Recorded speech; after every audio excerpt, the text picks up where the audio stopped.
আসসালামু আলাইকুম প্রিয় শিক্ষার্থীরা, আশা করি তোমরা সবাই ভালো আছো। আজকে মূলত আমরা যে বিষয়টি নিয়ে আলোচনা করব সেটা হলো থিম। থিম তোমাদের এইচএসসিতে নতুন যুক্ত হয় ইংলিশ ফার্স্ট পেপারে। এর আগে ক্লাস 10 পর্যন্ত এটা টপিক ছিল না। যারা যারা এর আগে সামারি ক্লাসটা করছো তাদের জানা উচিত যে আমরা যখন কবিতা থেকে সামারি করছিলাম, মূলত সেটাই হলো থিম। এটা মূলত কবিতা থেকেই তোমাদের সামারি লিখতে হবে।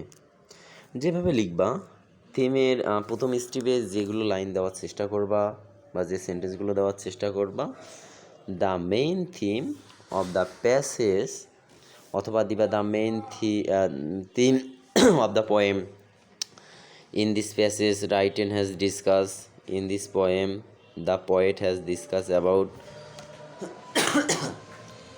এভাবেই তুমি দিতে পারো। এবং শূন্যস্থানে দিবা কি, যখন যে টপিকটা নিয়ে থিমটা দেওয়া থাকবে তখন তার মেইন কিওয়ার্ডটা দিবা। মনে করো যে একটা ওয়াটার নিয়ে একটা কবিতাটা দিছে তোমাদের পোয়েমটা, তখন তুমি মনে করো এখানে মূল বিষয়টা ছিল ওয়াটার, তখন তুমি এখানে ওয়াটার দিবা।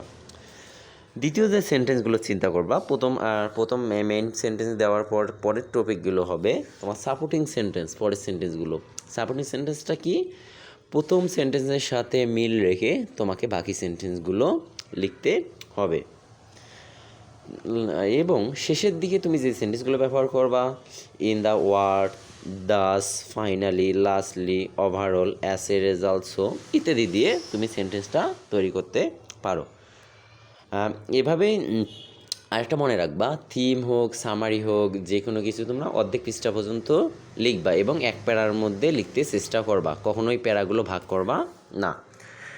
এখানে দেখো, তোমরা যারা এটা হচ্ছে সবচেয়ে সুবিধা হবে, আমরা যারা সামারি ক্লাসটা করছি ওখানে যে পোয়েম থেকে সামারিটা করছি সেম জিনিসটা তুমি এখানে ট্রাই করবা, তাহলে হয়ে যাবে। ওখানে আমরা যে জিনিসটা ট্রাই করছিলাম পোয়েম থেকে সামারি হোক আর থিম হোক, যে the centre theme of the poem is about, তারপর কবিতার যে মেন বিষয়টা থাকবে এই মেন বিষয়টা আমরা লিখব। It is an example of beauty touched express poem heart mind. In this poem, who is the poet? His বা her, ছেলে হলে হিজ, মেয়ে হলে her, emotion with great attention and say. এখানে তুমি কি করবা, কবিতার কয়েকটি গুরুত্বপূর্ণ লাইন দিবে। কবিতার কয়েকটি না, একটি গুরুত্বপূর্ণ লাইন দিবা। থিমের ক্ষেত্রে একটা জিনিস বেটার কি, তুমি এখানে এক্সট্রাভাবে কোনো কিছুই লিখবা না। এখানে লেখা আছে হুবহু একটি লাইন দিলেই তোমার কিন্তু হয়ে যাচ্ছে। অন্যান্য সামারি ক্ষেত্রে যেমন আমরা একই সেন্টেন্স ব্যবহার করিনি, কিন্তু তুমি থিমের ক্ষেত্রে এখানে একটা একই সেন্টেন্স ব্যবহার করতে পারবা। অর্থাৎ যে সেন্টেন্সে দেখবা যে কবিতার মূল ভাব এই সেন্টেন্সটাতে প্রকাশ পেয়েছে সেটা তুমি দিবা। তারপর লক্ষ্য রাখো যে লাস্টে, in fine we like to say the poem has also সোয়েড thing that any very poet of us important educative.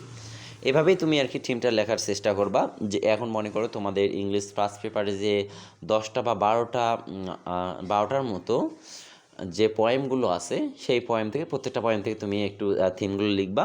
তার মানে হুবহু তো ওই পোয়েমগুলো থেকেই আসবে, শুধু লাইনগুলো আলাদা থাকতে পারে। মনে করো প্রথম লাইন 8টা লাইন থাকলো, অথবা পরের 8টা লাইন থাকলো, এভাবে লাইনগুলো আলাদা থাকতে পারে। তুমি কী করবা, প্রত্যেকটি লাইন বুঝাই চেষ্টা করবা এবং থিমগুলো লেখার চেষ্টা করবা। আগেভাগেই প্র্যাকটিস করো, যেহেতু হুবহু থিমগুলো পোয়েম থেকেই আসবে সেহেতু কোনো সমস্যা না হওয়ারই কথা। তোমরা এভাবেই চেষ্টা করো, তাহলে হয়ে যাবে ইনশাল্লাহ। সো আজকে এ পর্যন্তই। সবাই ভালো থেকো, সুস্থ থাকো। আল্লাহ হাফেজ।